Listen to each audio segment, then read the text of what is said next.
सभी को मेरा प्यार भरा नमस्कार।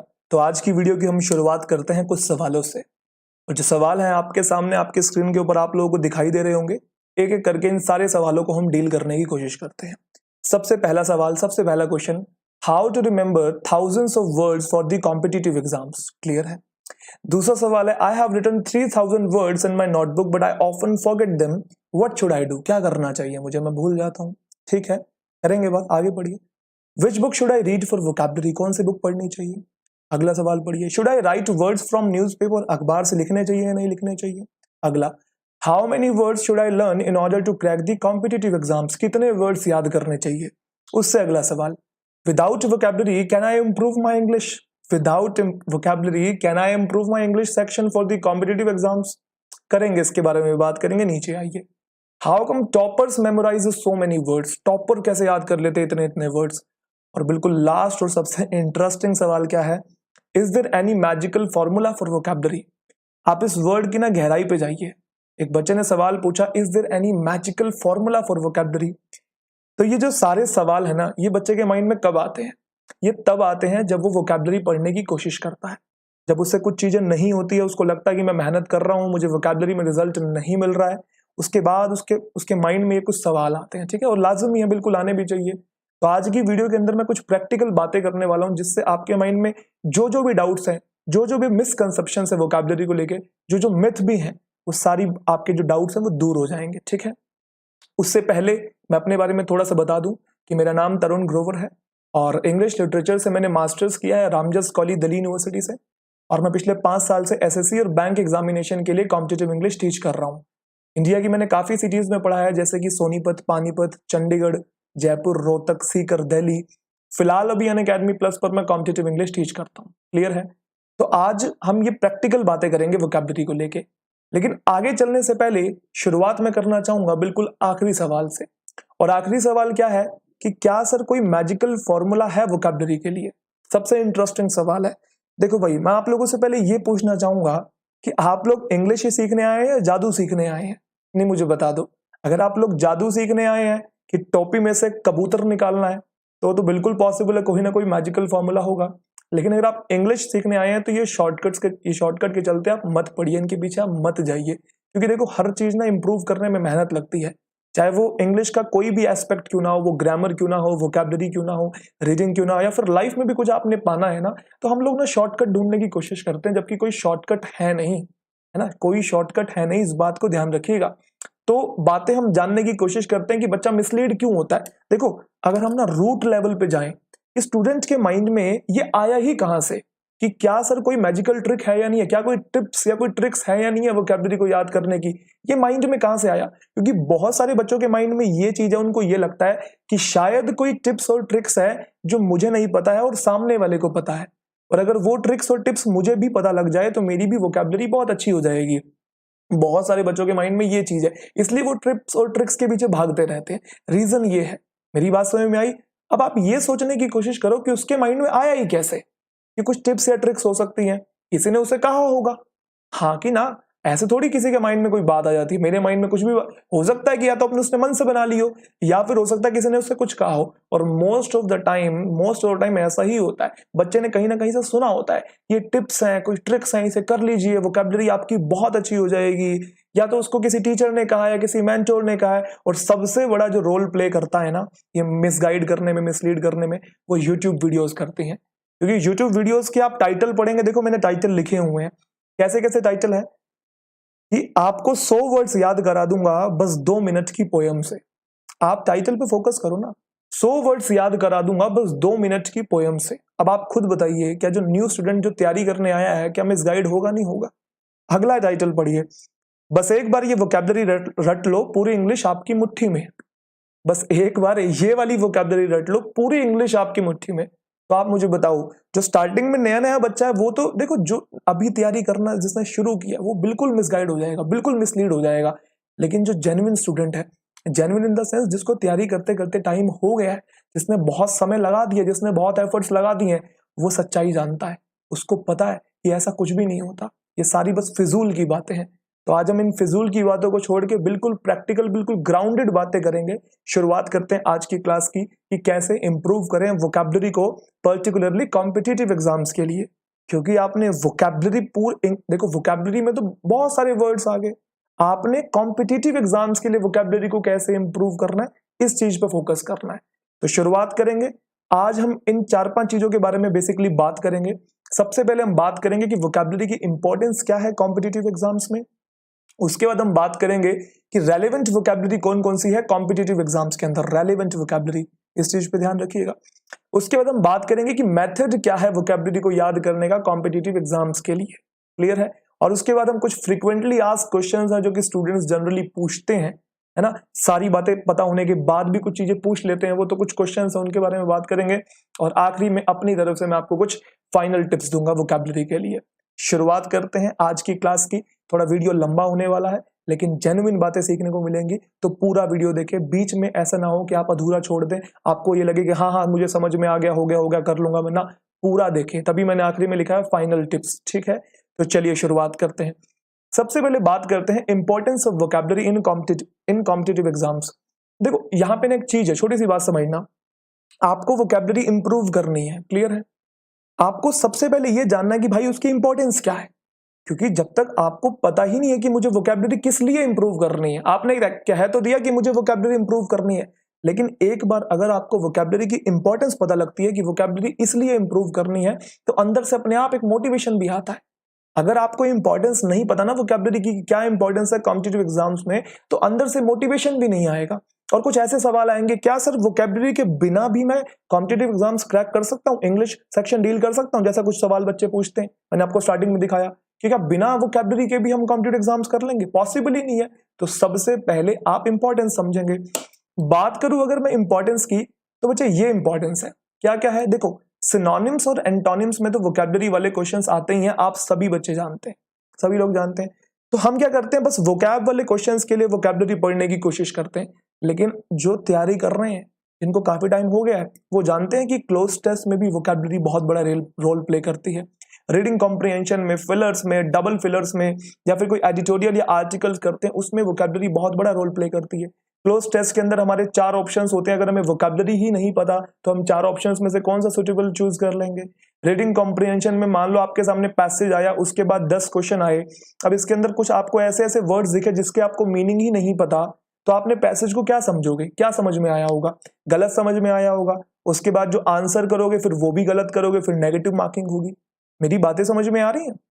आगे देखो, फिलर्स वाले क्वेश्चंस होते हैं, उसमें भी वोकैबुलरी रोल प्ले करती है। बहुत बार वोकैब वाले क्वेश्चंस आते हैं डबल फिलर्स में भी, और एडिटोरियल और आर्टिकल्स रीड करते टाइम भी वोकैबुलरी हमारा बहुत बड़ा रोल प्ले करती है। तो सबसे पहले आपको पता लगी कि इंपॉर्टेंस क्या है, तो आपने ये चीज नोट कर ली कि जो वोकैबुलरी है इंग्लिश के हर एक एस्पेक्ट के अंदर है, तो आप इसे अवॉइड नहीं कर सकते। तो वो फिजूल के सवाल पूछना बंद कर देना, क्या वोकैबुलरी के बिना भी हम इंग्लिश इंप्रूव कर सकते हैं, नहीं कर सकते, नहीं कर सकते। यहां तक मेरी बातें समझ में आई, उम्मीद करता हूं समझ में आ गई होंगी। अब हम अगर एक स्टेप और आगे चलें तो हमें फिर ये दिखाई देता है कि वोकैबुलरी इंपॉर्टेंट है, लेकिन जब हम वोकैब पढ़ना शुरू करते हैं तो हमारे सामने अबंडेंट ऑफ वर्ड्स आ जाते हैं। हम देखते हैं कि 1,71,000 रजिस्टर्ड वर्ड्स हैं इंग्लिश लैंग्वेज के अंदर। कितने? 1,71,000। अब बच्चा कंफ्यूज कि कौन कौन से पढ़ूं, है ना, कहीं गलत ना पढ़ लूं, एग्जामिनेशन में कुछ और ना आ जाए। होता है ऐसा, बहुत बार होता है। और बहुत बार हम बहुत सारे वर्ड्स याद भी करते हैं और बार बार हम भूल जाते हैं, याद करते हैं बार बार भूल जाते हैं। अरे भाई, सारे वर्ड्स तो कोई भी याद नहीं कर सकता, इस बात को ध्यान रखिएगा। सारे वर्ड्स कोई भी याद नहीं कर सकता, सारे वर्ड्स तो इनको भी याद नहीं है। सर ये कौन है? ये है जेम्स मरे, ठीक है, मरी भी कह देते हैं इसे, आप मरी कह लीजिए, जेम्स मरे। और आपका ये सैमुअल जॉनसन। ये दोनों को भी, इन दोनों को भी क्या है, वोकैबुलरी के सारे वर्ड्स याद नहीं है। अब आप लोगों के माइंड में आ रहा होगा सर ये दोनों कौन है, जेम्स मरे और ये Samuel Johnson, doctor Samuel Johnson, ये कौन है? ये लेक्सिकोग्राफर है। कौन है? क्या कहा मैंने, कौन सा वर्ड यूज किया? लेक्सिकोग्राफर। सर ये क्या होता है? एक ऐसा इंसान जो डिक्शनरी को कंपाइल करता है। रिपीट कर रहा हूं, एक ऐसा इंसान जो डिक्शनरी को कंपाइल करता है, उसे हम कहते हैं लेक्सिकोग्राफर। ये जो ऑक्सफोर्ड डिक्शनरी आपने सुना होगा, इन्होंने ही कंपाइल करी थी एक और पर्सन के साथ कोलैबोरेट करके, ठीक है। इन्होंने भी एक डिक्शनरी कंपाइल की थी, वो 17th-18th सेंचुरी में बहुत पॉपुलर थी, ठीक है, सैमुअल जॉनसन ने। मैं कहने की कोशिश कर रहा हूं कि इनको भी याद नहीं है सारे वर्ड, जबकि इन्होंने डिक्शनरी कंपाइल की है। भाई ये भी भूल जाते हैं। अच्छा, अब आपके माइंड में आ रहा होगा सर क्या रीजन है, अच्छा कि क्यों हम भूल जाते हैं, why do we forget the words that we learn. इतने सारे वर्ड्स मैं याद करता हूं, मैंने मेहनत करी, मुझे कुछ दिन तक याद भी रहे थे, उसके बाद भी मैं भूल गया। क्या रीजन है उसके पीछे? उसके पीछे रीजन ये है क्योंकि जो हमारा ह्यूमन माइंड है वो इसी तरीके से डिजाइंड है। अगर आप थोड़ी बहुत बेसिक चीजें जानते हैं तो आपको पता है कि जो हमारा ह्यूमन माइंड है ना, वो इंफॉर्मेशन क्रिएट करने के लिए बहुत स्ट्रांग है, लेकिन इंफॉर्मेशन स्टोर करने के लिए एट द सेम टाइम बहुत वीक है। आप नोट कर लीजिए, आप कोई भी चीज याद कर लीजिए, आप भूल ही जाते हैं। क्या आपको अपनी जिंदगी की सारी बातें याद है? क्या आपको अपनी जिंदगी का एक एक पल, एक एक मूवमेंट, एक एक चीज याद है? बहुत जो क्रिटिकल और जो बहुत क्रूशियल चीजें होती हैं बस वही हमें याद रहती है, बाकी सारी चीजें हम भूल जाते हैं। तो मेरी बात को आप थोड़ा सा डिटेल में जाके समझिए कि मैंने क्या कहा, कि जो ह्यूमन माइंड है वो इंफॉर्मेशन क्रिएट करने के लिए अच्छे से डिजाइंड है, ना कि इंफॉर्मेशन स्टोर करने के लिए। आ गई मेरी बात समझ में? तो अगर आपको कोई इंफॉर्मेशन स्टोर करनी है तो आपको उसे बार बार रिपीट करना ही पड़ेगा। अगर आप रिपीट नहीं करेंगे, रिपीटिशन नहीं करेंगे किसी भी चीज का, तो आपको कोई भी चीज याद नहीं होगी। इसलिए कहते हैं repetition is the mother of all learning. मेरी बात समझ में? आप करके देख लीजिए, 50 वर्ड याद कीजिए, उसके बाद आपने उसे 10-15 दिन या 20 दिन मत पढ़िए, आप भूल ही जाएंगे जब तक आप रिपीट करेंगे नहीं। तो ध्यान रखिएगा, repetition is the mother of all learning. ये बहुत इंपॉर्टेंट बात है। अब मैं आपको एक एग्जाम्पल और देता हूं। अगर आपके नोन में कोई ऐसा इंसान है जो बैंक पीओ सिलेक्टेड है, इस बात को समझना, आपके नोन में कोई ऐसा इंसान है जो बैंक पीओ सिलेक्टेड है, या फिर कोई ऐसा इंसान है जो इनकम टैक्स इंस्पेक्टर सिलेक्टेड है, जो सिलेक्ट हो चुका है, जो अब जॉब कर रहा है, एक बार उनसे पूछ के देखना, ठीक है? क्या आपको वो सारे वर्ड्स याद हैं जो वर्ड्स आपने अपनी प्रिपरेशन के टाइम पे याद किए थे, या फिर उन्हें मेमोराइज किया था, लर्न किया था? वो बोलेंगे नहीं। 50% कुछ वर्ड्स याद होंगे, बाकी सारे वर्ड्स उनको याद नहीं होंगे। लेकिन जब वो प्रिपरेशन कर रहे थे तब उनको बहुत सारे वर्ड्स याद थे, अब क्यों नहीं है? क्योंकि उस टाइम वो बार बार रिवाइज करते थे, बार बार रिपीट करते थे, वो रीडिंग बहुत ज्यादा किया करते थे, बार बार उनको वो वर्ड्स दिखाई दिया करते थे, इसलिए उनको वो याद रहा जा करते थे। मेरी बात समझ में आ रही है मैं क्या बोलने की कोशिश कर रहा हूं? तो आप अकेले नहीं है जो भूल जाते हैं, हर कोई भूल जाता है, बार बार रिपीट करना पड़ता है। मैं ये पॉइंट कन्वे करने की कोशिश कर रहा हूं। तो सबसे पहला पॉइंट मेरा बस यही था कि पहले अपनी साइकोलॉजी, पहले अपना माइंड सेट सही करिए, अदरवाइज फिर कुछ सीखने का फायदा ही नहीं है। आप नेगेटिव सोच लेके किसी चीज को इंप्रूव करने की कोशिश करेंगे, कभी जिंदगी में कुछ नहीं कर पाएंगे। तो अपने आप को क्रिटिसाइज करना बंद करिए और एक पॉजिटिव माइंडसेट डेवलप कीजिए कि भैया लाजमी है, भूल सकता है, हर कोई भूल सकता है, ये ह्यूमन माइंड है। ठीक है, पक्की बात है। उम्मीद करता हूं मेरी बातें आप लोगों को समझ में आ रही होंगी। अब अगला सवाल आपके माइंड में ये आता है, अब अगला सवाल आपके माइंड में ये आता है, sir is there any solution then so that we can memorise all the words?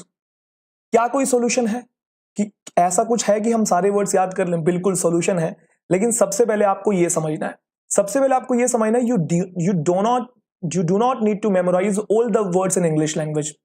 सारे वर्ड्स हमें याद नहीं करने। You have got to filter down words, आपको फिल्टर डाउन करना है। उसके पीछे रीजन क्या है? देखो, बहुत सारे वर्ड्स हैं, आपने कुछ वर्ड्स याद कर लिया, आपने बहुत ज्यादा मेहनत करी, लेकिन जब आप एग्जामिनेशन देने गए तो वहां पे आपको वो वाले वर्ड्स दिखे ही नहीं जो आपने याद किए थे, वहां तो कुछ और वर्ड्स आ रहे हैं। तो मतलब आपने मेहनत भी की और आपकी मेहनत खराब हो गई। तो इसलिए आपको सारे वर्ड्स नहीं पढ़ने, आपको फिल्टर डाउन करना है, आपको कुछ रेलिवेंट वर्ड्स ही पढ़ने हैं। ठीक है, क्योंकि क्योंकि neither you are doing PhD in English nor you are studying literature. मेरी बात समझ में आई? मैंने क्या कहा? Neither you are doing PhD in English nor you are studying literature, you are preparing for competitive exams. आप कॉम्पिटिटिव एग्जाम्स के लिए पढ़ रहे हैं, इतनी बात क्लियर है? और जो भी बच्चा कॉम्पिटिटिव एग्जाम्स के लिए पढ़ता है तो कॉम्पिटिटिव एग्जाम्स में एक पैटर्न होता है। क्या होता है? एक पैटर्न होता है। By looking at the pattern you can achieve your goal of memorizing the relevant vocabulary. अगर आप ये देख लें कि कॉम्पिटिटिव एग्जाम्स का पैटर्न क्या है, किस किस टाइप की वोकैबुलरी आती है, तो उस पैटर्न को देख के आप रेलेवेंट वोकैबुलरी पे फोकस कर सकते हैं और अपने जितने बहुत सारे वर्ड्स इंग्लिश के उसे फिल्टर डाउन कर सकते हैं। बात समझ में आई? उम्मीद करता हूं सारी बातें क्लियर हो रही होंगी। अब आपके माइंड में आ रहा होगा सर वो क्या पैटर्न है? तो देखो, अब मैं टीच करता हूं इंग्लिश, काफी टाइम हो गया मुझे टीच करते करते, तो जो मैंने पैटर्न ऑब्जर्व किया है कॉम्पिटिटिव एग्जाम्स का, वो पैटर्न मैं आपको डिटेल में सिखाने की कोशिश करता हूं। ठीक है, ये पैटर्न है आपके सामने। सबसे पहला प्रीवियस ईयर्स वोकैबुलरी, दूसरा है फ्रीक्वेंटली यूज्ड वर्ड्स, तीसरा है ट्रेंडिंग वर्ड्स और चौथा है जार्गन। अब इन चारों पॉइंट्स को एक एक करके मैं एलैबोरेट करने की कोशिश करता हूं। जनरली जो वोकैबुलरी आती है इन चार जगहों से आती है कॉम्पिटिटिव एग्जाम्स के अंदर। तो ये चारों पॉइंट्स क्या हैं और इसको कैसे कैसे इंप्रूव करें, हम एक एक करके बात करते हैं। ठीक है, चलिए सबसे पहले बात करते हैं प्रीवियस ईयर्स वर्ड्स की, जो कि सबसे क्रूशियल है, सबसे सिग्निफिकेंट है, क्योंकि आपने ये चीज चेक कर ली कि भैया जिस एग्जाम के लिए मैं तैयारी कर रहा हूं उसमें जो पिछले 15-20 साल में जो एग्जामिनेशन हुए उसमें कौन कौन से वर्ड्स आए, एटलीस्ट वो तो आपको पढ़ने ही पड़ेंगे ना, क्योंकि बहुत सारे ऐसे कॉम्पिटेटिव एग्जाम्स होते हैं जिसमें प्रीवियस ईयर से बहुत सारे क्वेश्चंस आते हैं या प्रीवियस ईयर्स जैसी बहुत सारी चीजें आती हैं। हमें देखो इस साल का पेपर कैसा आएगा, हमें आइडिया कैसे लगेगा कि इस साल का पेपर कैसे आने वाला है। हम प्रीवियस ईयर्स मॉक को देखेंगे कि अच्छा पहले ऐसे ऐसे पेपर आए हुए हैं तो शायद हो सकता है कि इस बार भी कुछ ऐसा सा पेपर आए। ऐसा तो नहीं कि कंप्लीट चेंज ही हो जाएगा पूरा पैटर्न, थोड़ा बहुत तो वही रहता है ना। तो इसलिए आपने जो पिछले 15 से 20 साल के वर्ड्स हैं जो एग्जामिनेशन में आए हैं वो तो पक्के करने ही करने हैं, चाहे वो सिनोनिम एंटोनिम वाला क्वेश्चन हो, चाहे वो फिलर्स के अंदर कुछ वोकैबुलरी आई हो ऑप्शंस के अंदर, चाहे जब आप आरसी पढ़ रहे हैं उसके अंदर कोई भी वोकैबुलरी आई हो, या फिर जब आप क्लोज टेस्ट सोल्व कर रहे हैं उसमें कोई भी वोकैबुलरी वाला वर्ड हो। कहने का मतलब पिछले 15 से 20 साल में कोई भी वोकैबुलरी कहीं पे भी आपको दिखाई दे रही है पेपर के अंदर, उसे जरूर आपने याद करना है। कैसे करना है, मेथड के बारे में बाद में बात करेंगे, पहले पढ़ना क्या क्या है पहले वो जानिए। बातें मेरी समझ में आई? चलिए प्रीवियस ईयर्स के बाद आपने पढ़ने हैं कुछ फ्रीक्वेंटली यूज वर्ड्स। सर ये क्या होते हैं?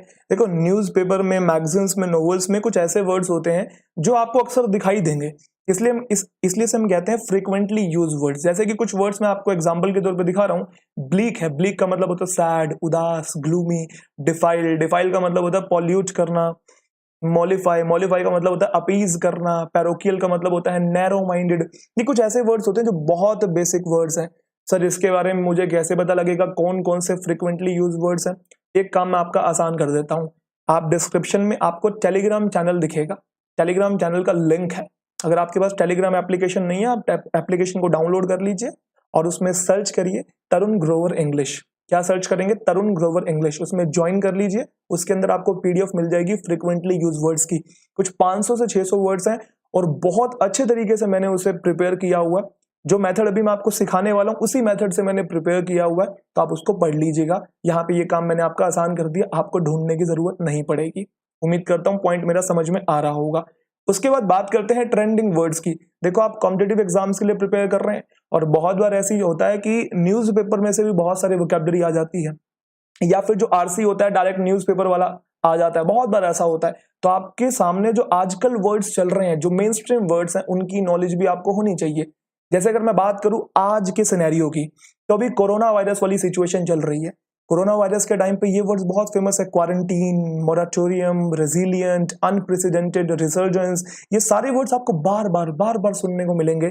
तो ऐसे वर्ड्स को कभी आपने मिस नहीं करना है जो आजकल ट्रेंडिंग है। मतलब जब आप प्रिपेयर कर रहे हैं किसी कॉम्पिटेटिव एग्जाम्स के लिए, तो अगले 6 महीने के या आने वाले 5-6 महीने के, समझ रहे मेरी बात, वो सारे वर्ड्स आपके नोन में होने चाहिए, आपको पता होने चाहिए। उम्मीद करता हूं पॉइंट आपको समझ में आया होगा। उसके बाद सबसे इंपॉर्टेंट पॉइंट है जार्गन, और इसको बहुत सारे स्टूडेंट्स ना मिस कर देते हैं और ये सबसे इंपॉर्टेंट है। लेकिन एक बार मैं जल ग्रहण कर लूं।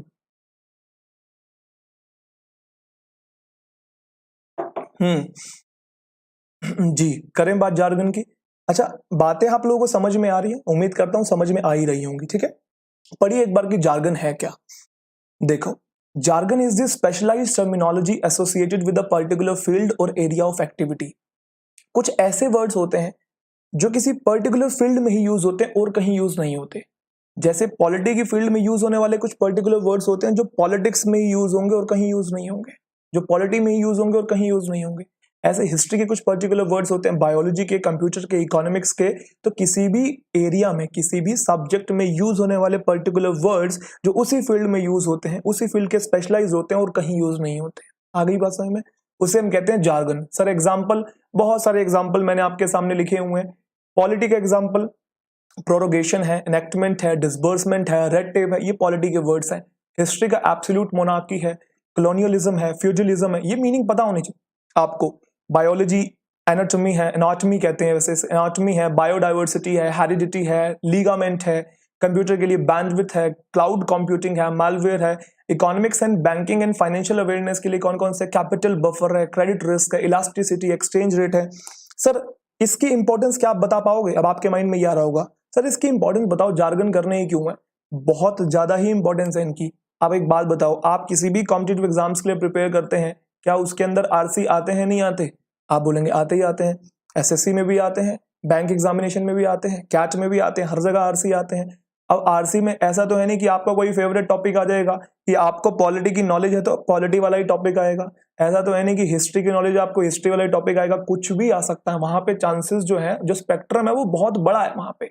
मेरी बात समझ में आ रही है? तो एक बात बताओ, मान लो आपको हिस्ट्री की थोड़ी बहुत नॉलेज है लेकिन आपको कंप्यूटर की नॉलेज नहीं है और आपके सामने कंप्यूटर वाला कुछ आरसी आ गया कंप्यूटर टॉपिक के ऊपर, तो क्या आप उस टॉपिक को स्किप करेंगे? नहीं करेंगे ना।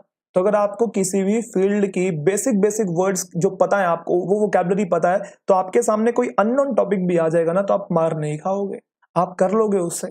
और वही तो हमें करना है ना, क्योंकि वोकैबुलरी आरसी में बहुत बड़ा रोल प्ले करती है। बहुत बार हमें आरसी इसलिए ही समझ में नहीं आता क्योंकि हमें उस वाली फील्ड के वो पर्टिकुलर वर्ड्स नहीं पता होते। तो आपने ये चीज जरूर पक्का करनी है कि आपको हर फील्ड के बेसिक वर्ड्स की जानकारी हो, चाहे वो पॉलिटी हो, चाहे वो हिस्ट्री हो, बायोलॉजी हो। जैसे ये टर्म्स मैंने लिखी ना, ये सारी टर्म्स आपको पता होनी चाहिए। अगर आप बैंक एग्जामिनेशन के प्रिपेयर कर रहे हैं तो आपके लिए इकोनॉमिक्स और बैंकिंग एंड फाइनेंशियल अवेयरनेस की जितनी भी टर्म्स हैं जो कि आपको लगता है कि इंपॉर्टेंट है, पता होनी चाहिए। क्योंकि बहुत बार ऐसा होता है आरसी आपके सामने आया, फाइनेंशियल टर्म का मतलब नहीं पता, गलत हमने समझ लिया, जबकि उसका जो मीनिंग होता है वहां पे लिटरल मीनिंग नहीं होता, फिगरेटिव मीनिंग होता है। फिगरेटिव मतलब इनडायरेक्ट मीनिंग दिया होता है और हमको पता ही नहीं होता, हम गलत चीज वहां पे एज्यूम कर लेते हैं। मेरी बातें क्या आप रूट लेवल पे जा पा रहे हो कि मैं क्या बोलने की कोशिश कर रहा हूँ? देखो, जो जेन्युइन स्टूडेंट है, जो काफी टाइम से तैयारी कर रहा है, उसको ये बात पता है। अच्छा, मैं जेन्युइन बोल के मैं ये नहीं कहना चाह रहा जो नया बच्चा है वो जेन्युइन नहीं है, वो भी है, लेकिन उसको रियलिटी पता है, जो काफी टाइम से तैयारी कर रहा है ना। वो उसको मिसलीड, वो बहुत जल्दी मिसलीड नहीं होता। उसको पता है कि क्या चीज सही मुझे बताई जा रही है और क्या चीज मुझे गलत बताई जा रही है, क्योंकि वो मैदान में कूद चुका है। उसको पता है कि भैया ऐसे करने से रिजल्ट मिल रहा है और ऐसे करने से रिजल्ट नहीं मिल रहा है। मेरी बातें समझ में आई? चलिए आगे चलते हैं। तो मैंने आपको 4 पॉइंट्स बताए कहां कहां से आपने इंप्रूव करना है, मतलब कॉम्पिटिटिव एग्जाम्स का क्या पैटर्न है। Previous year vocabulary, frequently used words, trending words और जार्गन। अगर आपने इतनी ही वोकैबुलरी कर ली, मैं आपको ईमानदारी से बता रहा हूं, आप ट्रस्ट करिए इस बात का, आपका पेपर में आपको कोई दिक्कत आने ही नहीं वाली है किसी भी तरीके की। लेकिन इसको भी इंप्रूव करने में टाइम लगेगा। अब हमें ये बात तो पता लग गई कि कौन कौन से वर्ड्स पढ़ने, हमने फिल्टर डाउन कर लिया, क्योंकि 1,71,000 वर्ड्स थे, अभी हमने फिल्टर डाउन कर लिया। अब आप लोग सोच रहे होंगे सर ये इमेज क्यों, ये इमेज हमारे सामने क्यों आई है कि एक गाड़ी है और गाड़ी के पीछे जो कुत्ता है वो भाग रहा है, क्यों आई है? देखो, एक पॉइंट समझना, अक्सर आपने देखा होगा आपकी गली के बाहर जहां आप रहते हैं कि कोई भी गाड़ी जाती है तो जो गली के कुत्ते होते हैं वो गाड़ी के पीछे पीछे भागते हैं। आपने अक्सर नोट किया होगा और आप सोचते भी होंगे कि क्यों भागते हैं। आया होगा आपके माइंड में कि जैसे कोई भी गाड़ी गई, कुत्ते गाड़ी के पीछे पीछे भागे, एक कुत्ता भागा उसके पीछे पीछे दूसरे कुत्ते भी भाग रहे हैं, देखा होगा आपने। जैसे ही वो गाड़ी आगे चलेगी तो कुत्ते वापिस आ जाते हैं, फिर ऐसे कोई दूसरी गाड़ी आती है, वो रफ्तार में जाती है, कुत्ते गाड़ी के फिर पीछे पीछे भागते हैं, जो गाड़ी आगे निकल जाती है कुत्ते फिर वापिस आ जाते हैं। तो आप यहाँ पे थोड़ा सा इस चीज को नोट करिए कि उनके पास कोई डायरेक्शन नहीं है, उनके पास कोई एम नहीं है। कोई सी भी गाड़ी आती है, गाड़ी के पीछे भागते हैं और फिर वापस आ जाते हैं, मतलब एमलेस है वो। क्यों पकड़ रहे हैं, किस लिए पकड़ रहे हैं, कोई रीजन नहीं, कोई तुक नहीं। आप वो ज्यादा साइकोलॉजी लगाने की कोशिश मत कीजिए, इसलिए भागते हैं इसलिए नहीं भागते। मैं कुछ समझाने की कोशिश कर रहा हूं, मैं ये बताने की कोशिश कर रहा हूं कि वो आई दूसरी गाड़ी के पीछे भाग रहे हैं लेकिन उनको ये नहीं पता कि वो क्यों भाग रहे हैं। मान लो गाड़ी रुक भी जाती है, मान लो गाड़ी रुक भी जाती है, तो वो क्या कर लेंगे? दांत मारेंगे, दांत मारेंगे तो खुद के दांत टूटेंगे, मतलब वो कुछ नहीं कर सकते, बस वो भागे जा रहे हैं। ऐसे हम लोग भी ना चीजों के पीछे भागे जाते हैं, हमें पता ही नहीं कि हम किसी चीज को फॉलो कर रहे हैं, किसी चीज पे फोकस कर रहे हैं, क्यों कर रहे हैं, एमलेस है, डायरेक्शनलेस है। तो मैं आपको ये बताने की कोशिश कर रहा हूं कि आपको एटलीस्ट ये तो पता लग गया कि आपने वर्ड्स पढ़ने क्यों हैं, और ये भी पता लग गया कि पढ़ने हैं तो फिर कौन कौन से पढ़ने हैं। एटलीस्ट आपके पास एक डायरेक्शन आ चुकी है, आपके पास एक गोल आ चुका है कि आपको इन चीजों पे फोकस करना है। इससे पहले हमारा गोल ही नहीं था। वोकैबुलरी पढ़नी है, बस इंप्रूव करनी है, डेली वर्ड्स लिखने हैं, इतने लिखने हैं, कितने लिखने हैं भाई, कौन कौन से पढ़ने हैं, किस किस पे फोकस करना है, किस पे नहीं करना, ये बातें पता भी तो होनी चाहिए, और ये पता ही नहीं होती है हमको। तो उम्मीद करता हूं आप मेरी सारी बातों से कनेक्ट कर पा रहे होंगे, रिलेट कर पा रहे होंगे, और जो भी आपको डाउट्स हैं वो आपके दूर हो रहे होंगे। यहां तक बात क्लियर? क्लियर। अब सारी बातों को घुमा फिरा के हम इस पॉइंट पे लेके आते हैं कि सर सब पता लग गया कि हाँ भाई इसलिए इंप्रूव करना है, ये भी पता लग गया कि ये वाले वर्ड्स पढ़ने हैं, लेकिन सर पढ़ने कैसे हैं? क्या कुछ टिप्स या कुछ टिप्स या ट्रिक्स हैं भी या नहीं है? देखो, वैसे तो बहुत सारी टिप्स हैं, निमोनिक्स है, रूट वर्ड्स हैं, लेकिन जो भी मैं आपको बताने जा रहा हूं ना, ये चीज आपके लॉन्ग टर्म के लिए हेल्प करेगी। ठीक है, जो निमोनिक्स है, रूट वर्ड से हेल्प करते हैं, ठीक है, वो चीजें भी अच्छी हैं, बुरी नहीं है, लेकिन जो मैं बताने जा रहा हूँ, देखो मैंने कैसे इंप्रूव करी, मैंने बहुत जीरो लेवल से अपनी इंग्लिश इंप्रूव करी है। मेरे पेरेंट्स इतने पढ़े लिखे नहीं है, मेरे पेरेंट्स भी, मेरी मम्मी 8th पास है और मेरे पापा मेरे 10th पास है, फिर भी हम पढ़े अच्छा खासा। 12th में मेरे 95% थे। कॉलेज में बहुत अच्छे कॉलेज से पढ़ा हूँ, Ramjas college, Delhi university, literature वहां से किया है। तो मैंने भी बहुत जीरो लेवल से इंप्रूव करी है अपनी चीजें। और जो इंसान बहुत जीरो लेवल से इंप्रूव करता है ना, उसको पता होता है कि सामने वाला ना कहाँ मार खा रहा है, क्योंकि मैं हर एक स्टेज से निकल निकल के आया हूँ। मेरी बात समझ में आ रही है मैं क्या बोलने की कोशिश कर रहा हूँ? जी। तो मैं आपको बिल्कुल जेन्युइन मेथड बताने की कोशिश कर रहा हूँ, जिससे मैंने अपनी वोकैबुलरी इंप्रूव करी, मैंने अपनी इंग्लिश इंप्रूव करी। क्लियर है? थोड़ा सा लॉन्ग मेथड है, लेकिन भाई अल्टीमेटली इवेंचुअली आपको रिजल्ट मिलेगा ही मिलेगा। अगर आप टिप्स और ट्रिक्स के चक्कर में पड़े रहेंगे तो आप अपना वक्त ही खराब करेंगे, बर्बाद करेंगे, और आपको डिसअपॉइंटमेंट होगी। मेरी बात समझ में आई? अब आपको क्यूरियोसिटी हो रही है, सर जल्दी बताइए क्या मेथड है। तो जानते हैं मेथड क्या है। मेथड है थीमेटिक अप्रोच। सर ये क्या है? आप लोग मुझे बताइए कि आप लोगों के माइंड में क्या आ रहा है थीमेटिक अप्रोच से। आप लोग देख पा रहे हैं सर पार्ट्स ऑफ स्पीच है, चलिए ठीक है। और आप देख पा रहे हैं सर मीनिंग लिखना है, ठीक है। और आप देख पा रहे हैं सेंटेंस लिखना है, ठीक है। और आप देख पा रहे हैं सिनोनिम्स लिखना है। सर इसमें नया क्या है, अभी बताता हूं कैसे कैसे क्या करना है। जल ग्रहण दोबारा से कर लेता हूं।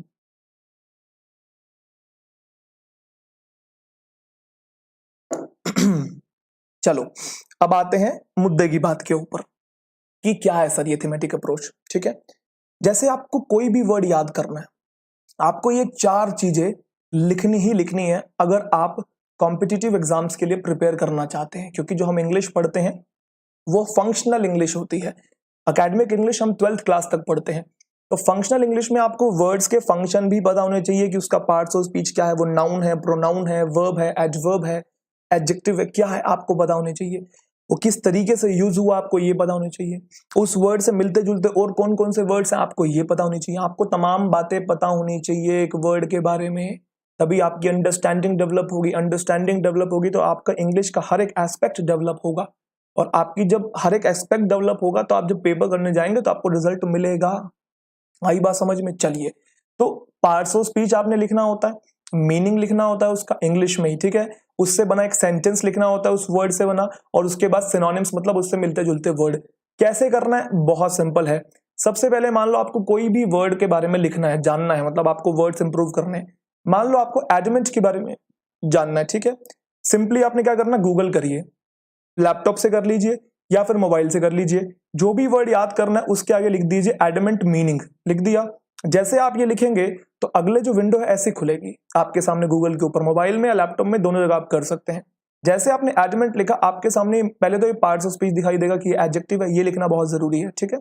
उसके बाद मीनिंग दिखाई देगा, refusing to be persuaded or to change one's mind. Clear है? अब बहुत बार क्या होता है कि ये वाली लैंग्वेज ना समझ में नहीं आती है जो गूगल पे हमें सामने दिखाई देती है। तो आप एक काम कर सकते हैं कि अगर आपको किसी भी वर्ड का मीनिंग लिखना है और ये वाली लैंग्वेज आपको कन्विंसिंग नहीं लग रही है, आपको लग रहा है कि यार थोड़ा लिखा हुआ ना थोड़ा टेढ़ा मेढ़ा है, मजा नहीं आ रहा, तो आप एक काम करिए, थोड़ा सा नीचे आएंगे तो आपको और लिंक्स दिखेंगे, कैम्ब्रिज डिक्शनरी का, मैरियम वेबस्टर का, vocabulary.com का, कॉलिंस डिक्शनरी का, ऐसे मैकमिलन करके है। तो जो मेरी पर्सनल फेवरेट है वो कैम्ब्रिज डिक्शनरी है, और ये बहुत अच्छी है और बहुत लूसिड लैंग्वेज में सारे वर्ड्स को समझाया होता है। आप यकीन मानिए, आपको वर्ड अगर नहीं समझ में आ रहा ना, आपने हर जगह देख लिया, आप कैम्ब्रिज में देख लेंगे ना आपको समझ में आ जाएगा, क्योंकि बहुत इजी लैंग्वेज में लिखा होता है। कैम्ब्रिज के अलावा और कौन कौन सी मेरी पर्सनल फेवरेट है?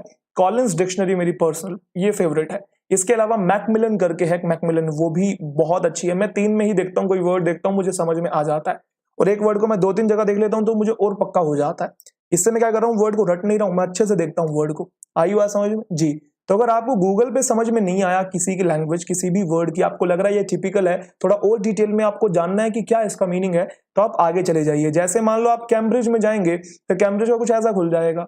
अब देखो एडमेंट का मतलब यहाँ पे थोड़ा इजी में लिखा हुआ है, impossible to persuade or unwilling to change an opinion or decision, है ना। ऐसा इंसान जो जिद्दी हो, जो अपना ओपिनियन चेंज करे ही ना, है ना, जिसका ओपिनियन आप बदल ही नहीं सकते, उससे हम कहते हैं एडमेंट। मान लो यहां मजा नहीं आ रहा, आप एक स्टेप और आगे चले जाइए, आप कॉलिंस में चले जाइए। कॉलिंस में क्या लिखा हुआ है? If someone is adamant about something, अगर कोई इंसान किसी चीज के बारे में एडमेंट है, देखो इसमें यूज करते हुए भी दिखा दिया। आगे क्या लिखा हुआ है? They are determined not to change their mind about it. इतनी इजी लैंग्वेज में लिखा हुआ है। जो पहले वाला दिखाया उससे तो काफी इजी है, तो आप इसको नोट डाउन कर लीजिए। जो आपको इजी लगे, आप उसे नोट डाउन कर लो, क्योंकि अल्टीमेटली आपको याद करना है वर्ड। तो जो चीज आपको सूट कर रही होगी, हाँ यार ये वाले तरीके से अगर मैं पढ़ रहा हूं ना तो ये लैंग्वेज मुझे समझ में आ रही है। बात समझ में आई? क्योंकि अक्सर हमें किताबों से वर्ड्स क्यों नहीं समझ में आते, क्योंकि किताबों में जो वर्ड का जो मीनिंग एक्सप्लेन किया हुआ है ना, उसकी एक इमेज नहीं बना पाते हम माइंड के अंदर। अगर हम वर्ड की, क्योंकि ना देखो एक लैंग्वेज मुझे समझ में आ रही है, अच्छा ये इसका मीनिंग है क्लियरली, तो एक अपने आप एक कनेक्शन फील होता है, समझ में आ गया। लेकिन बुक्स में बहुत बार होता है ऐसा टेढ़ा मेढ़ा मीनिंग दिया होता है, समझ में ही नहीं आता। और बहुत सारी वोकैबुलरी में ऐसे टेढ़े मेढ़े मीनिंग दिए होते हैं, समझ में ही नहीं आते। तो इसलिए एटलीस्ट 2 या 3 जगह देख लें अगर वर्ड को पक्का करना है तो। ये 3 मैंने आपको बता दिए, ये बेस्ट रहेंगे। Determined not to change your belief or decision about something. अपना डिसीजन आप बदलते ही नहीं है, मतलब एक तरीके से जिद्दी। बातें समझ में आई? तो सबसे पहला काम आपने क्या करना था, आपने गूगल से उसका पार्ट ऑफ स्पीच लिख लिया। मीनिंग आपको समझ में आ रहा है, यहां से समझ में आ रहा है, चाहे यहां से आ रहा है, चाहे यहां से आ रहा है, चाहे यहां से आ रहा है, मीनिंग लिख लिया। मीनिंग के बाद अगला काम आपने करना है सेंटेंस। इस बात को ध्यान रखिएगा, अगर आप सेंटेंस नहीं लिखेंगे तो उस वर्ड को याद करना आपका टाइम खराब है, इसको ध्यान रखिए। जैसे मैंने कहा, he is adamant that he is not going to resign. वो एडमेंट था, वो अपनी बात पे अड़ा हुआ था, अपना डिसीजन बदल ही नहीं रहा था कि वो रिजाइन करेगा ही नहीं, मतलब वो अड़ा हुआ है अपनी बात पे। समझ में आ रहा है तो इसे लिख लो। अगर आपको यहीं से समझ में आ रहा है तो अगले 3 आपको लिंक्स खोलने की जरूरत नहीं है, इस बात को ध्यान रखिएगा। नहीं समझ में आ रहा तब अगले लिंक पे जाना है। अब आप कैम्ब्रिज में गए तो कैम्ब्रिज में आपने देखा, I have told her she should stay at home but rest, she is adamant that she is coming. है ना, एडमेंट थी कि वो आ ही रही है। मतलब मेरी बात समझ में, आपको ये समझ में नहीं आ रहा, अब यहां देख लो, the prime minister is adamant that he will not resign. वही रिजाइन वाली बात आ गई, यहां से समझ में नहीं आ रहा, तो अब यहां लिख लो, वी ट्राइड टू परसुएड हर, हमने उसे कन्विंस करने की कोशिश करी, बट शी वॉज एडमेंट, लेकिन वो एडमेंट थी, वो कन्विंस हो ही नहीं रही थी, अपनी बात पे अड़ी हुई थी। तो मैं कहने की कोशिश कर रहा हूं, जहां से आपको सेंटेंस, जहां से आपको मीनिंग अच्छा लगे आप वही लिखे। ऐसे नहीं कि जो लिखा हुआ कुछ भी आपने लिख लिया, फिर वो रट्टाफिकेशन होगी, आप उसे नहीं याद रख पाएंगे काफी दिनों तक, इसको ध्यान रखिएगा। दूसरी बात, आपने जहां गूगल से जब आप वर्ड को सर्च करेंगे तो आपने सिनोनिम्स भी लिखने हैं। अनशेकेबल है, इमूवेबल है, इनफ्लेक्सिबल है, अनवेवरिंग है, अनकॉम्प्रोमाइजिंग है, यहीं से सिनोनिम्स लिख लीजिएगा। सिनोनिम्स आप आगे सर्च मत करिए। तो उम्मीद करता हूं आपको 4 पॉइंट्स पता लग गए होंगे। क्या थीमेटिक अप्रोच में कोई भी वर्ड हमने पढ़ना है, सबसे पहले उसका पार्ट्स ऑफ स्पीच जो पढ़ना जरूरी है, क्योंकि फंक्शनल इंग्लिश हम पढ़ते हैं, उसके बाद मीनिंग, उसके बाद सेंटेंस और उसके बाद सिनोनिम। अब यहाँ पे ना एक सवाल बच्चे के माइंड में आता है, सर सेंटेंस लिखना जरूरी है क्या? आपकी नॉलेज के लिए बता दूं, सबसे क्रूशियल पार्ट इस थीमेटिक अप्रोच में सेंटेंस ही है। अगर आप सेंटेंस नहीं लिखेंगे तो वर्ड याद करने का कोई फायदा नहीं है। क्यों सर? कुछ सेंटेंस की ना इंपॉर्टेंस बताइए। चलिए देखिए कि सेंटेंस की इंपॉर्टेंस क्या है। सेंटेंस की इंपॉर्टेंस ये कि एक तो आपको कॉन्टेक्स्ट पता लगता है कि खाली आपने मीनिंग याद नहीं किया, आपको पता लगता है अच्छा इस सिचुएशन में इस तरीके से यूज होता है, how this particular word has been used in this particular scenario. आई बात समझ में? दूसरा, helps in writing a descriptive paper. अब देखो आपको एक वर्ड का मीनिंग भी पता है और आपको वो वर्ड यूज करना भी आ गया, तो जब आप डिस्क्रिप्टिव पेपर लिखेंगे, हर जगह डिस्क्रिप्टिव पेपर होता है, ऑलमोस्ट सीजीएल में भी होता है, आपका बैंक में भी होता है, चलो क्लर्क लेवल पे नहीं होता लेकिन सीजीएल लेवल पे और पीओ लेवल पे तो होता है ना।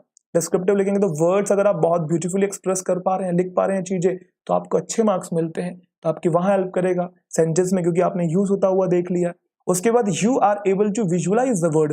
दूसरी बात, जैसा मैंने कहा कि किसी वर्ड का अगर आपने सेंटेंस लिखा तो वो एक पूरी सिनेरियो को एक्सप्लेन कर रहा होता है, तो आप वर्ड को एक तरीके से इमेजिन कर पाते हैं, अच्छा इस जगह पे ऐसे यूज होता है ये वर्ड। तो जब हमारे सामने विजुअलाइजेशन किसी चीज की आती है, एक इमेज बन जाती है, तो उस वर्ड को हम लॉन्ग टाइम तक रिटेन कर सकते हैं। क्या मेरी बातें समझ में आ रही है? कनेक्ट कर पा रहे हो मेरी बातों से कि मैं क्या कहने की कोशिश कर रहा हूं? चलिए अब चलते हैं एक स्टेप आगे। अब बात करते हैं कुछ फ्रीक्वेंटली आस्क्ड क्वेश्चंस की, जो बच्चों के माइंड में सवाल आते हैं। उसके बाद फाइनल टिप्स फिर खत्म करते हैं वीडियो को, ठीक है? थोड़ा सा टाइम और लूंगा, थोड़ा सा पेशेंस बना के रखेंगे। पहला question, sir I have a friend who has been preparing for competitive exams for the past 6 months and he has learned 3000 words, is it really possible? देखो भैया, याद तो कोई भी कर ले, आप 5000 याद कर लो, उसको रिटेन करना ये हमारा मेन मुद्दा है आज की क्लास का, कि कैसे उसे रिटेन करें, वो भी बताऊंगा मैं आपको। वर्ड्स हमने अब 3000, अच्छा देखो एक बात और समझना कि किसी भी इंसान को 6 महीने में 3000 वर्ड्स याद हैं, तो ऐसा हो सकता है कि वो अपने कॉलेज टाइम से, स्कूल टाइम से वर्ड्स को अच्छे से प्रिपेयर करता आ रहा है और आपको झूठ बोल रहा है कि मैंने 3000 वर्ड्स याद कर लिए। क्योंकि बहुत बार अक्सर ऐसे बच्चे भी होते हैं जो 6 महीने में पेपर निकाल देते हैं, क्योंकि उनके स्कूल लेवल से, कॉलेज लेवल पे वो अच्छे स्कूल से बड़े होते हैं, कॉन्वेंट स्कूल से बड़े होते हैं, उनके फादर मदर वेल एजुकेटेड होते हैं, उन्होंने उनको बहुत सारी चीजें सिखाई होती हैं, कॉलेजेस में उन्होंने बहुत सारी वोकैबुलरी अपने अच्छे तरीके से इंप्रूव की होती है, तो वहां से उनका बेस बना होता है, तब जाके वो 3-4 हजार वर्ड्स उनको याद रहते हैं। तो आप ऐसा माइंड में ये इररेलेवेंट कंपैरिजन मत करें, उसको 3000 याद है मुझे नहीं है, क्या मैं भी कर सकता हूं क्या? आप अपना लेवल देखिए कि आपको कितना याद है, दूसरे लोगों का नाम मत लीजिए, ये इररेलेवेंट कंपैरिजन है। अगली बात करूं, sir how many words should I learn in order to crack the competitive exams? बहुत इंपॉर्टेंट सवाल है, कितने वर्ड्स याद करने चाहिए? इसकी कोई लिमिट नहीं है, आपको वोकैबुलरी तब तक याद करनी है जब तक आपका सिलेक्शन नहीं हो जाता। सीधी बात, नो बकवास। क्या कहा? आपको वोकैबुलरी तब तक पढ़नी है, तब तक अपनी वोकैब को इंप्रूव करना है, अपनी वर्ड पावर को बूस्ट करना है, जब तक आपका सिलेक्शन नहीं हो जाता। इस बात को अपने माइंड में छाप लेना। आ गई बात समझ में? चलिए अब उसके बाद करते हैं बेहद इंपॉर्टेंट सवाल कि how many words should I write और learn as per a day? Sir एक दिन में कितने वर्ड्स करने चाहिए? ठीक है, अगर मैं एवरेज बात करूं और स्टैंडर्ड स्टूडेंट के हिसाब से, ठीक है, मतलब एक एवरेज मॉडरेट स्टूडेंट के हिसाब से, तो 8 से 10 वर्ड्स करने चाहिए। कैसे करने चाहिए? सिंपल सा सवाल का जवाब है ये। क्या? मंडे टू फ्राइडे आपको 10 वर्ड डेली लिखने हैं। जैसे आज मान लो मंडे है तो आपने 10 वर्ड्स लिखे, कल ट्यूसडे है तो आपने जो 10 वर्ड लिखने तो हैं, लेकिन पहले 5 मिनट आप वो पुराने 10 वर्ड्स को भी रिवाइज करेंगे। रिवाइज का मतलब बस स्किम करेंगे, स्किम का मतलब बस आंखों आंखों से निकालेंगे, बैठ के रटेंगे नहीं कि एडमेंट का मतलब जिद्दी, एडमेंट का मतलब जिद्दी, जाके मम्मी को सुना रहे हैं, पापा को सुना रहे हैं, हाथ रख रख के याद कर रहे हैं ना। स्किम करना है बस 5-7 मिनट में, इतना तो कर ही सकते हैं। क्लियर है? फिर जैसे आप वेंसडे को 10 वर्ड लिखेंगे वेंसडे को, तो आप ट्यूसडे वाले बस 10 वर्ड्स को एक बार आंखों आंखों से निकालेंगे। ऐसे जब आप थर्सडे को करेंगे तो आप वेंसडे वाले 10 वर्ड्स आंखों आंखों से निकालेंगे। ठीक है, जब आप फ्राइडे को 10 वर्ड्स लिखेंगे नए, तो आप फिर थर्सडे वाले 10 वर्ड्स को आंखों आंखों से निकालेंगे।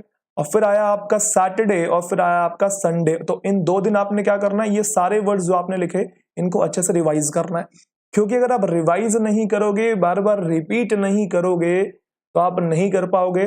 और रिवीजन वाला काम आपको आखिरी दिन तक करना है, जब तक आपका एग्जामिनेशन नहीं हो जाता या जब तक आपका सिलेक्शन नहीं हो जाता। इस बात को ध्यान रखिएगा। ये बच्चे नहीं करते हैं और मार खाते हैं, और जो टॉपर्स लोग आप उनसे पूछ के देख लीजिए क्या वो ऐसा करते थे या नहीं करते थे। ठीक है, उसके बाद in the same way dedicate the last 3-4 days of the month for revision. जैसे आपने पहले हफ्ते ये किया, फिर आपने दूसरे हफ्ते सेम चीज रिपीट करी, फिर आपने तीसरे हफ्ते सेम चीज रिपीट करी। मान लो आप जो चौथा हफ्ता आया है ना, जो 4th वीक आया, उसमें 2-3 दिन वोकैबुलरी लिख लीजिए और आखिरी के ना 4 दिन निकाल दीजिए, 4 से 5 दिन। 4 से 5 दिन हर मंथ का वो सारे वर्ड्स आप याद कीजिए जो आपने पूरे महीने में लिखे हैं। देखो, लिखना और साथ साथ रिवाइज करना, ये दोनों काम आपने साइमल्टेनियसली करने हैं, ध्यान रखिएगा। कई बच्चे क्या करते हैं? लिखते ही जाते हैं, लिखते ही जाते हैं, लिखते ही जाते हैं। अगर आप लिखने का शेड्यूल बना रहे हो तो आप रिवाइज करने का भी शेड्यूल बनाओ। इसलिए मैंने आपको बताया in these days revise all the words that you have written in the month. मेरी बात समझ में आई या नहीं आई? उम्मीद करता हूं समझ में आ गई होगी। अब बात करते हैं भाई फाइनल टिप्स की और कंक्लूड करते हैं, वाइंड अप करते हैं आज की वीडियो को। फाइनल टिप्स क्या है कि अलोंग विद द रिवीजन, जैसे मैंने कहा रिवीजन तो मस्ट है, reading books, newspaper and magazines is the key to boost your power. क्या मतलब है? देखो, रिवीजन तो आप कर ही रहे हैं, एक तो उससे याद होंगे, दूसरा अगर वो वर्ड्स जो आप पढ़ रहे हैं, जो आप याद कर रहे हैं, ठीक है, वो कहीं पे आपको यूज होते हुए दिखाई दे जाते हैं, तो मैं आपको बता रहा हूं दुगनी स्पीड से आपको वर्ड्स याद होंगे। और वो वर्ड्स यूज होते हुए कब दिखाई देंगे? जब आप कुछ रीड करेंगे। और रीड क्या करना है? रीड कहानियां नहीं पढ़नी है, नॉवेल्स नहीं पढ़नी है, आपने न्यूज़पेपर पढ़ना है, क्योंकि उसके अंदर आपको जो वोकैबुलरी दिखेगी उसकी वेरिएशंस बहुत ज्यादा दिखेगी। आपको मैगजीन्स पढ़नी है। आई बात समझ में? हाँ, ये चीज, क्योंकि एग्जामिनेशन में यहीं से क्वेश्चंस आते हैं, नोवेल से क्वेश्चन नहीं आते, इसको ध्यान रखिएगा। तो revision at the same time reading, ये 2 चीजें हैं बूस्ट करने के लिए अगर आप वोकैबुलरी इंप्रूव करना चाहते हैं। अगला, learning vocabulary is a gradual process. देखो भाई, मैंने आपको कहा वही वाली बात है, 100 वर्ड्स याद करा दूंगा 2 मिनट की पोएम में, या फिर 3000 वर्ड्स याद कर लूंगा 3 महीने में, तो ये बेवकूफी है। धीरे धीरे चलिए, आराम आराम से चलिए। इट रिक्वायर्स डिसिप्लिन और कंसिस्टेंसी। 10-10 करते अपना जो वर्ड बैंक है वो थोड़ा बड़ा कीजिए, और जितने भी वर्ड्स कर रहे हैं पक्के तरीके से कीजिए, कच्चे तरीके से मत करिए। एटलीस्ट कर रहे हैं उन्हें तो मजबूत कर ही लीजिए, क्योंकि आप कितने भी पढ़ लो रह ही जाएंगे वर्ड्स, इसलिए जितने पढ़ रहे हैं एटलीस्ट उतने तो पक्के करें, वहां तो मार ना खाएं। और धीरे धीरे करते करते एक वक्त आ ही जाएगा कि आपका लेवल यहां से ना एकदम से यहां पे जाएगा और आपको एहसास भी नहीं होगा। इंग्लिश ऐसे ही है, इंग्लिश ऐसे ही आती है। ये नहीं है कि कोई दिन आएगा उस दिन आपको लगेगा कि आपकी इंग्लिश इंप्रूव हो रही है। भाई धीरे धीरे हर चीज इंप्रूव होती है और हमें पता भी नहीं लग रहा होता कि वो चीज इंप्रूव हो रही है, और कंपाउंडेड होती जाती है। बात समझ में आई? उम्मीद करता हूं आगे होगी। यहाँ देखो, if you push too much you will probably and up in frustration and disappointment. बिल्कुल सही है कि एक महीने में 1000 वर्ड्स याद करने की कोशिश करोगे, उन चक्रों में पड़ोगे तो भैया डिसअपॉइंटमेंट और फ्रस्ट्रेशन जहर लेवल पे हो जाएगी। ध्यान रखना, ठीक है। जस्ट बी ग्रेजुअल, होले होले चले, you will definitely get the results, trust me, यकीन मानो इस बात को। तो ये तो थी मेरी तरफ से फाइनल टिप्स। अब आपने क्या करना है, इंतजार नहीं करना है कि कल से करूंगा। अभी जाओ, एक नई नोटबुक उठाओ और लिखना शुरू करो जो बातें मैंने आपको बताई। और मेरी तरफ से आप सभी को ऑल द बेस्ट है। उम्मीद करता हूं आज की क्लास आपके लिए एक्सट्रीमली बेनिफिशियल रही होगी, आपने बातें सीखी होंगी। और जो बातें मैंने आपको बताई, देखो बिल्कुल प्रैक्टिकल बातें हैं। तो अगर आपको अच्छी लगी, आपको लगा कि हाँ हम कर सकते हैं और हमें फील आ रही है, तो वीडियो को लाइक कर देना और अपने दोस्तों के साथ शेयर भी कर देना, जो लोग कंफ्यूज रहते हैं कि वोकैबुलरी हम कैसे इंप्रूव करें। देखो मेरा ये मानना है कि जो चाहे नॉलेज हो, चाहे आपकी हैप्पीनेस हो, चाहे पॉजिटिविटी हो, ये चीजें बांटने से ही बढ़ती है। हम लोग भी शेयर कर रहे हैं तो एक आपकी भी रिस्पॉन्सिबिलिटी बनती है।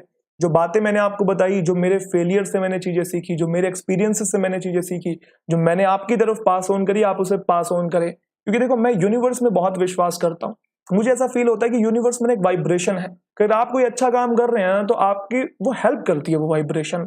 तो मुझे ऐसा लगता है कि हम जितना चीजों को बांटते हैं ना, उससे कई गुना ज्यादा हम रिसीव कर लेते हैं। बहुत बार ऐसा होता है, क्योंकि मैं जितनी चीजें आगे की तरफ पास ऑन कर रहा हूं, मैं उससे कई गुना ज्यादा नॉलेज मुझे मिलती जा रही है। तो अगर आप लोग भी ऐसा विश्वास करते हैं तो आगे चीजों को पास ऑन कीजिए, डबल तिगुना चुगना आपको मिलेगा। ये मेरा मानना है, हो सकता है आपको भी मिले, ठीक है। तो फिर सब्सक्राइब कर लीजिएगा चैनल को, अगली वीडियो के अंदर आपको मिलेंगे। तो फिर तब तक के लिए बहुत बहुत शुक्रिया और बहुत बहुत प्यार, धन्यवाद।